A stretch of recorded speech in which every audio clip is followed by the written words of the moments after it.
السلام علیکم ناظرین، میں امتیاز حسین شاہ ڈیلی نیوز چھتر پلین کے ساتھ آپ کی خدمت میں حاضر ہوں۔ آج میں آپ کو Shinkiari national Tea Research centre کے حوالے سے کچھ تھوڑی بہت معلومات دوں گا۔ شنکیاری ٹی ریسرچ سینٹر، جس کا سروے 1982 میں کیا گیا، اس سروے میں چائنیز ایکسپرٹس کے علاوہ پاکستان ایگریکلچر ریسرچ کونسل کے سائنٹسٹ بھی شامل تھے، جنہوں نے پاکستان کے مختلف علاقوں کا سروے کیا۔ اس سروے میں انہوں نے 1,58,000 ایکڑ رقبے کو چائے کی کاشت کے لیے موزوں قرار دیا۔ ان علاقوں میں سے 80% علاقہ ضلع مانسہرہ کا ہے، جبکہ باقی ڈسٹرکٹ بٹاگرام، سوات، دیر اور آزاد کشمیر کے کچھ علاقے شامل ہیں۔ چائے کی کاشت کے لیے معتدل موسم کی ضرورت ہوتی ہے، جو کہ 0 سے 30 درجہ سینٹی گریڈ ہو، اور وہ علاقے جہاں بارشیں زیادہ ہوں اور ہوا میں نمی کا تناسب 60 سے 80% ہو۔ پاکستان زرعی ترقیاتی کونسل نے 1986 میں ٹی ریسرچ اسٹیشن شنکیاری کے نام سے اس ادارے کا قیام عمل میں لایا، تاکہ چائے کی فروخت کو عملی جامہ پہنایا جا سکے۔ مزید معلومات director National Tea Research Centre Shinkiari doctor Syed Basharat Hussain شاہ سے۔ میرا نام ڈاکٹر بشارت حسین شاہ ہے۔ میں national T and high value crop research institute میں ایز اے ڈائریکٹر کام کر رہا ہوں۔ ہمارا یہ ادارہ 1986 میں اس کا قیام عمل میں آیا تھا۔ اس کا بیک گراؤنڈ یہ ہے کہ 1982 میں ایک سروے کیا گیا تھا اور ان علاقوں کی نشاندہی کی گئی تھی جہاں پر چائے کاشت کی جا سکتی ہے۔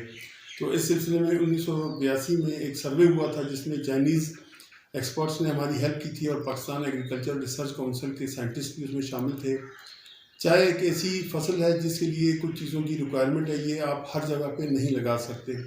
وہ جو چند چیزیں اس کی کاشت کے لیے موزوں ہیں یا ضروری ہیں، ان میں سے ایک تو زمینی تعامل ہے، سوائل پی ایچ ہے۔ اس کے لیے آئیڈیل سوائل پی ایچ جو ہے نا وہ 4.5 سے 5.5 تک ہونی چاہیے۔ اگر اس سے سلائٹلی ابو ہو تو وہ بھی ٹھیک ہے۔ اور اس کے لیے معتدل ٹیمپریچر چاہیے جو 0 اور 30 ڈگری سینٹی گریڈ کے درمیان ہونا چاہیے۔ اس سے کم ایوریج ٹیمپریچر ہوگا یا اس 30 سے ابو ہوگا تو وہاں ان علاقوں میں بھی چائے کاشت نہیں کی جا سکتی۔ تیسری چیز جو اس کے لیے چاہیے وہ علاقے جہاں پر سالانہ 1000 ملی میٹر سے زیادہ بارشیں ہوتی ہوں۔ چوتھا، اس کے لیے یہ سطح سمندر سے بلندی کم از کم 1000 فیٹ بلند ہو، وہ علاقے وہاں پر ہو سکتی ہے۔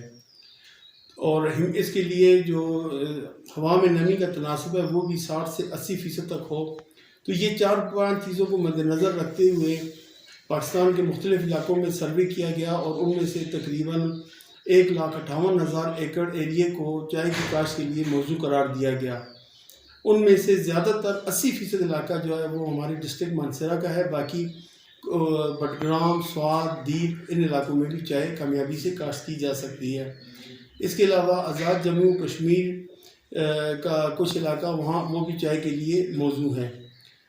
علاقے کی نشاندہی کے بعد پاکستان زرعی تحقیقاتی کونسل نے 1986 میں نیشنل ٹی ریسرچ اسٹیشن کے نام سے اس ادارے کا قیام عمل میں لایا، تاکہ چائے کی فروخت کو عملی جامہ پہنایا جا سکے۔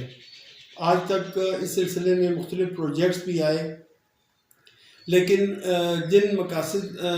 ان مقاصد کے حصول میں ہمیں جو دشواری پیش آئی وہ اس فصل کا دورانیہ ہے، کیونکہ آپ کو اس کی پیداوار کے لیے کم از کم 5 سال تک انتظار کرنا پڑتا ہے۔ تو علاقے کی زمینداروں کے لیے یہ کوئی ایسا وہ چیز تھی جس کی وجہ سے وہ اس طرف راغب نہ ہوئے۔ وہ اس کے مقابلے میں گندم اور مکئی لگانے کو ترجیح دیتے ہیں اور سبزیاں لگانے کو ترجیح دیتے ہیں، تاکہ ان کو بر وقت منافع مل سکے۔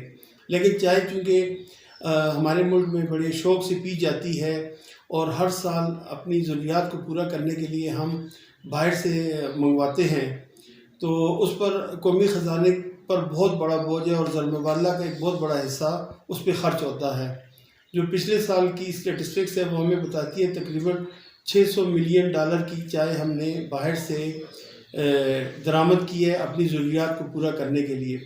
خوش قسمتی سے ہمارے پاس ایسے علاقے موجود ہیں جہاں پر ہم کامیابی سے چائے کو کاشت کر سکتے ہیں۔ اب ضرورت اس امر کی ہے کہ وفاقی حکومت، صوبائی حکومت اور پرائیویٹ سیکٹر ہم سب مل کر ایک ایسی جامع پالیسی بنائیں کہ اس میں ہم زمینداروں کو مراعات بھی دیں، اور اس میں بلک پلانٹیشن کریں تو انشاءاللہ اس میں کامیابی ہو سکتی ہے. جو چائے پیدا کرنے والے دوسرے ممالک ہیں وہاں پر بھی اسی طرح شروع میں چائے کو متعارف کروایا گیا تھا، انڈیا میں، سری لنکا میں، چائنا میں، دوسرے علاقوں میں، لیکن وہاں پر حیرت انگیز طور پر ہر سال اس کے رقبے میں اضافہ ہوتا رہا، جبکہ ہمیں یہاں کچھ مشکلات پیش آ رہی ہیں. وہ مشکلات ایسی نہیں ہیں کہ جن کو دور نہ کیا جا سکے. انشاءاللہ اگر ایک جامع پالیسی مرتب کی جائے، تمام سٹیک ہولڈرز کو اس میں شامل کیا جائے، پاکستان زرعی تحقیقاتی ادارہ اس میں لیڈنگ رول ادا کرے، اور خیبر پختونخوا کے ایگریکلچر ریسرچ اور ایکسٹینشن کے ادارے وہ بھی اس میں ہمارے ساتھ تعاون کریں. اس کے علاوہ فارسٹ ڈپارٹمنٹ کے پاس بھی بہت بڑا علاقہ گزارجات کی شکل میں ہے، تقریباً 25,000 ایکڑ رقبہ ہے. اگر اس پر بھی چائے کاشت کی جائے تو ہم اپنی ضروریات کے لیے درآمد کرتے ہیں، اس میں بہت بڑا فرق پڑ سکتا ہے. سر جی، یہ جو 25,000 ایکڑ رقبے کی آپ بات کر رہے ہیں کہ یہ محکمہ جنگلات کے پاس ہیں، تو یہ ڈسٹرکٹ مانسیرہ میں ہے؟ یہ جی ہاں، یہ ڈسٹرکٹ مانسیرہ میں ہے، لیکن اب محکمہ جنگلات والے یہ کہتے ہیں کہ ہمارے آئین میں چائے کی فصل شامل نہیں ہے، تو اس لیے ہم اسے نہیں لگا سکتے. اگر آپ لوگ اسے ہمارے اس پہ لگانا چاہتے ہیں تو اس میں آئین میں ترمیم کرنی پڑے گی. تو اس بارے میں بھی حکام بالا کو، اداروں کو سوچنا پڑے گا کہ اس چائے کی کاشت کے راہ میں جو رکاوٹیں ہیں ان کو آئینی طور پر، قانونی طور پر کیسے دور کیا جائے، زمینداروں کو کیسے مراعات دی جائیں، تو انشاءاللہ یہ کامیاب ہو سکتی ہے، اور ہم کافی حد تک اپنے امپورٹ بل کو کم کرنے میں کامیاب ہو سکتے ہیں. شاہ صاحب، اس وقت آپ کے پاس کتنے رقبے پر آپ نے چائے کاشت کی ہے، اور دوسرا یہ ہے کہ یہاں سے کتنا پیداوار ہے، اور ملک کی پیداوار جو ہے اس حوالے سے بھی، اور جو ہے اس کے لیے مزید اقدامات آپ کیا کر رہے ہیں کہ یہ پیداوار جو ہے یہ بڑھ جائیں؟ دیکھیں، اس کی جو پیداوار کا تعلق ہوتا ہے وہ بارشوں کے ساتھ بھی ہے، موسمی حالات بھی ہے، موسمی حالات پر ہے، اور زیادہ تر بارشوں پہ ہوتا ہے. اب ایسا ہے کہ ہمارے ہاں جو چائے کی پیداوار ہے یہ اپریل کے مہینے میں شروع ہوتی ہے اور ستمبر اکتوبر کے مڈ تک جاری رہتی ہے. جبکہ جو دیگر چائے پیدا کرنے والے ممالک ہیں تو وہ ان میں اس کا دورانیہ زیادہ ہے ہماری نسبت، اور وہاں پر بارشیں بھی زیادہ ہوتی ہیں. لیکن اس کے باوجود بھی ہماری پیداوار بہت اچھی ہے. اگر موسمی حالات آئیڈیل ہوں تو ہم 1 ایکڑ سے تقریباً 3500 کلو گرام تک پیداوار حاصل کر سکتے ہیں، جس سے ہم 700 کلو گرام چائے بنا سکتے ہیں. تو اس وقت ہمارا جو ادارہ ہے یہ 35 ایکڑ پر ہم نے چائے کا باغ لگایا ہوا ہے. اس کے علاوہ زمینداروں کے فارم پر ہم نے تقریباً 650 ایکڑ تک ہم نے لگائی تھی، لیکن وہ پھر بعد میں وہ زمیندار تھوڑے سے مایوس ہو گئے اور انہوں نے پھر وہ چیز آہستہ آہستہ ختم کر دی. مطلب مالی مشکلات کی وجہ سے تلف کر دیا وہ؟ جی ہاں، چائے جو لگائی تھی وہ باغات انہوں نے تلف کر دیے. لیکن ابھی بھی بہت سارے لوگ لگانا چاہتے ہیں، اور مجھے امید ہے کہ اگر ایک جامع پالیسی مرتب کی جائے تو اس میں یہ ہو سکتا ہے. حال ہی میں ایک FAO والوں نے ایک پروجیکٹ شروع کیا ہے، وہ بھی اس سلسلے کی ایک کڑی ہے. ان کا پروجیکٹ کا جو مین مقصد ہے کہ ٹی بورڈ کا قیام عمل میں لایا جائے.